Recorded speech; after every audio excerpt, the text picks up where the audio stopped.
Saudari-saudaraku terkasih dalam Tuhan Yesus Kristus, selamat pagi dan berkah dalam.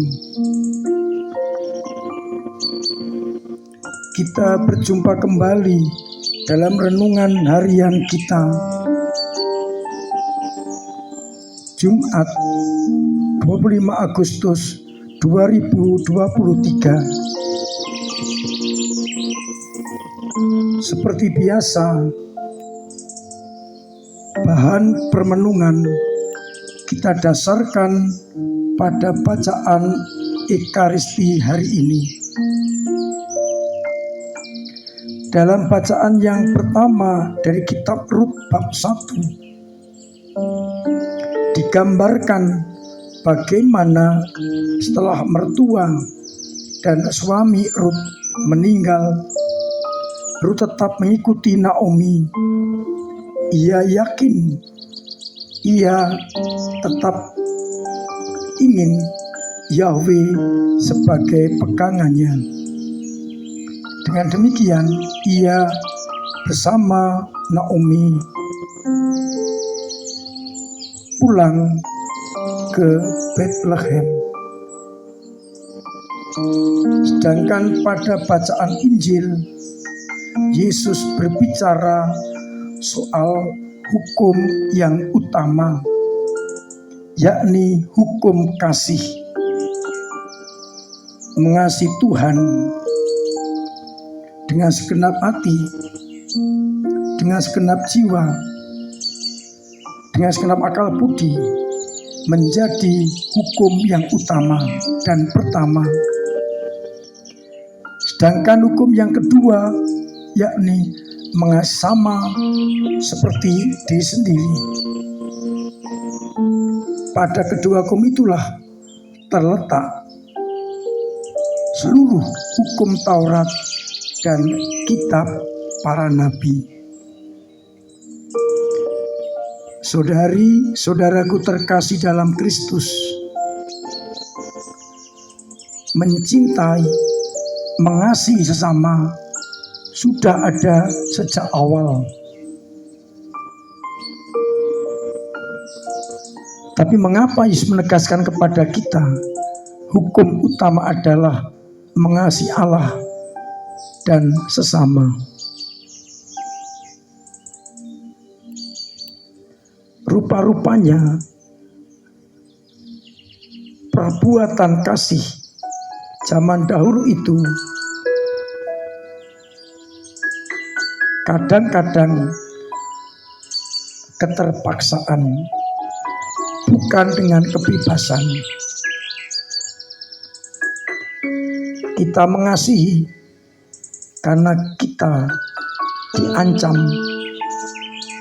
oleh orang lain. Kita menolong karena kita terpaksa, tidak dengan tulus. Kasih kepada Allah dalam iman juga bisa jadi keterpaksaan karena diharuskan mempunyai agama. Dengan kata lain, kasih-kasih itu bermotivasikan macam-macam. Dan pada perjanjian lama, pelaksana kasih lebih hanya mentaati hukum dan aturan, terpaksa melakukan karena ada hukum dan aturan.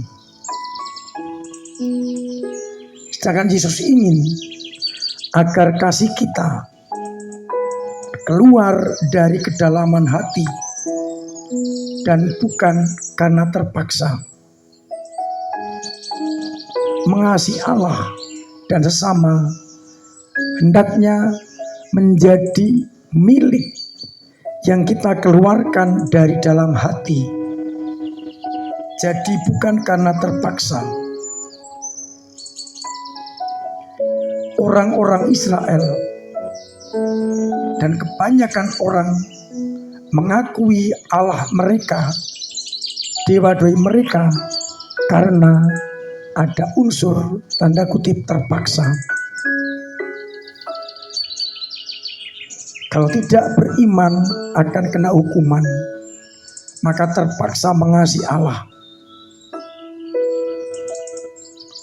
Juga kita menolong sesama seringkali bermotivasikan macam-macam, entah keterpaksaan, entah supaya dipuji, dan sebagainya. Pendek kata, kasih kita tidak tulus. Oleh karena itu kita diajak oleh Yesus hari ini agar mengasihi Allah dan sesama dengan motivasi yang murni, yang keluar dari kedalaman hati kita masing-masing. Kita mengasihi Allah karena memang Allah patut dikasihi, karena Ia mengasihi kita, menunjukkan belas kasih-Nya dan memberi kita kehidupan. Maka sudah sepatutnya kita mengasihi Allah. Akan lebih menguntungkan, lebih baik kalau kasih itu muncul dari kedalaman hati,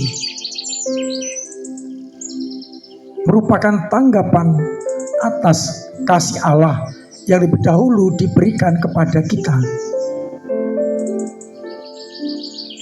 Bukan terpaksa, tapi ungkapan syukur atas kebaikan Allah. Demikian pula kasih kepada sesama tidak boleh pandang bulu. Semua orang harus dikasihi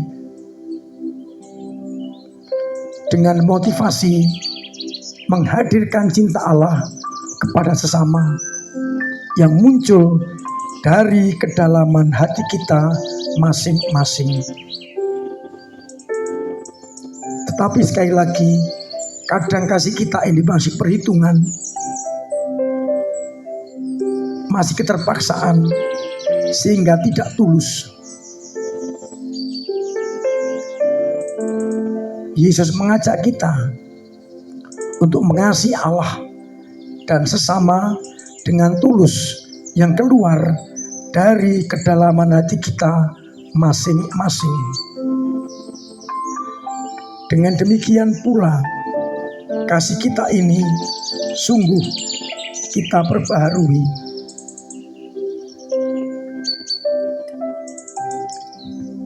Kalau saya boleh merumuskan,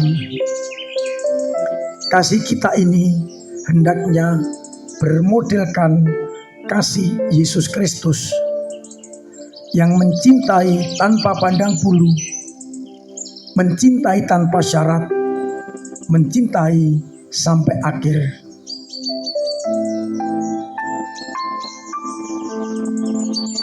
Kalau demikian, pesan cinta Yesus kepada kita akan lebih berarti dan berbeda dengan kasih perjanjian lama. Semoga kita mampu untuk menjadikan hukum dan aturan untuk menjadikan satu tujuan, mengasihi Allah dan mengasihi sama dengan segenap hati, jiwa, akal budi. Kalau demikian, maka cinta kita kepada Allah kita konkretkan, kita terjemahkan dalam mencintai sesama. Mudah-mudahan dengan demikian kita benar-benar memilih yang terbaik, seperti Rut memilih mengikuti Naomi dan beribadah kepada Yahweh, kan terbukti Yahweh lah sang penyelamat. Semoga kita semua senantiasa mampu menjadikan cinta kepada Allah terwujud dalam cinta kepada sesama. Tuhan memberkati kita sekalian. Amin. Marilah kita berdoa.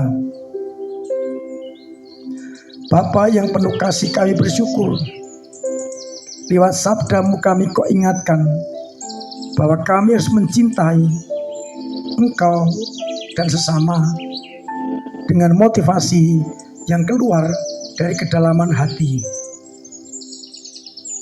agar akhirnya semua orang mengalami cinta kasih-Mu lewat hidup, karya, dan perbuatan kami.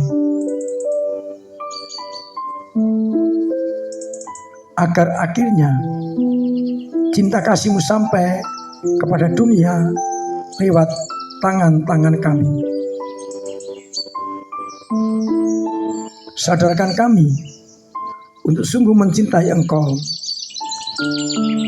lewat sama yang kami jumpai, agar akhirnya kasih-Mu nyata di tengah masyarakat. Sadarkan kami agar mengutamakan kasih di atas segala-galanya, mengasihi Engkau dan sesama. Bantulah umat-Mu yang sakit, semoga Kau sembuhkan. Yang beban berat Engkau ringankan, yang punya persoalan Kau urai, dan yang kesulitan ekonomi Engkau bantu sesamanya, agar akhirnya semua orang merasakan pendampingan-Mu.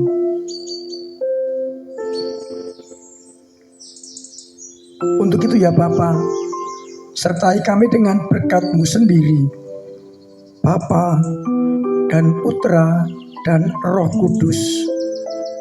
Amin. Saudari-saudariku terkasih, tetap saya ingatkan, saya anjurkan, bahkan setengah saya wajibkan mematuhi protokol kesehatan, agar kita dan sama kita terbebas dari virus corona, terutama varian baru, sehingga kita tetap sehat dan boleh beraktivitas seperti sedia kala.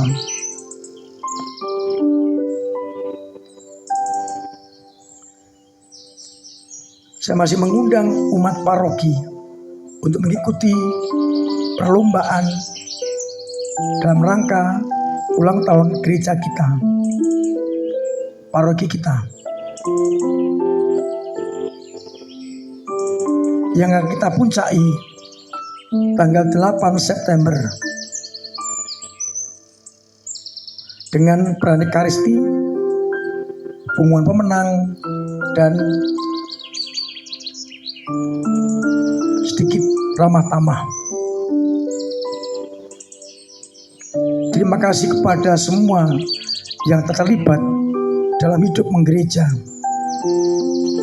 juga lingkungan-lingkungan yang telah membantu mengisi gedung serbaguna kita.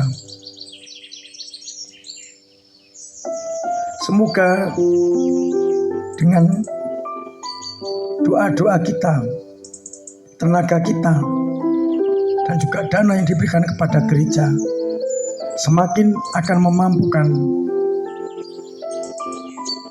gereja kita mampu melayani banyak orang.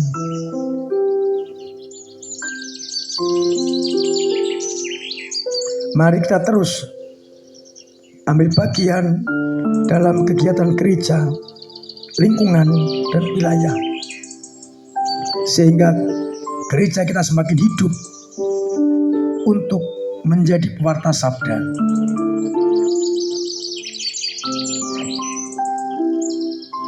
Akhirnya saya mengucapkan selamat pagi, selamat merenungkan, salam sehat, Tuhan memberkati.